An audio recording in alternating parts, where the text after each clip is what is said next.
Good day, everybody. I'm Shmi, and I make guides for Path of Exile's Ruthless mode. If you're enjoying the content, please hit that like button, and feel free to subscribe if you'd like to see more.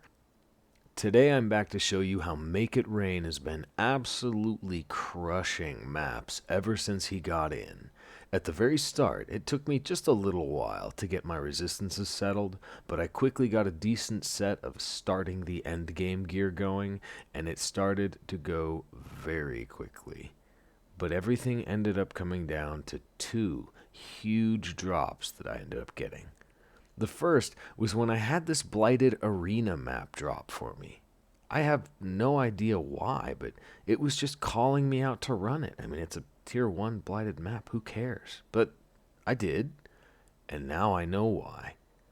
Picking up these gloves was a gigantic boost to my own power level. Not only are they pretty good in terms of their stats, but as a blighted unique they can also be anointed. I'm starting right now with just a cheap totem anointment, but moving forward I can actually anoint whatever I need. Prismatic Skin sounds really nice, but so does Force Shaper.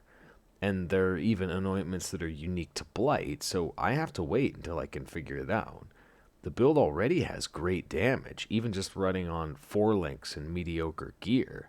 It's somewhat tanky, for a bow class at least.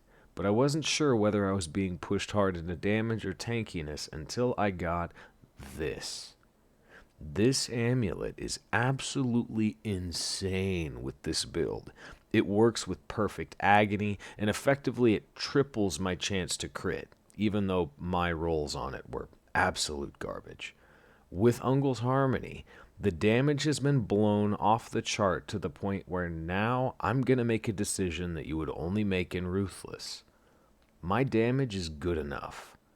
Now I'm going to focus on shifting far more toward life and defense as I push into the 80s, and I mean adjusting the build on my passive tree.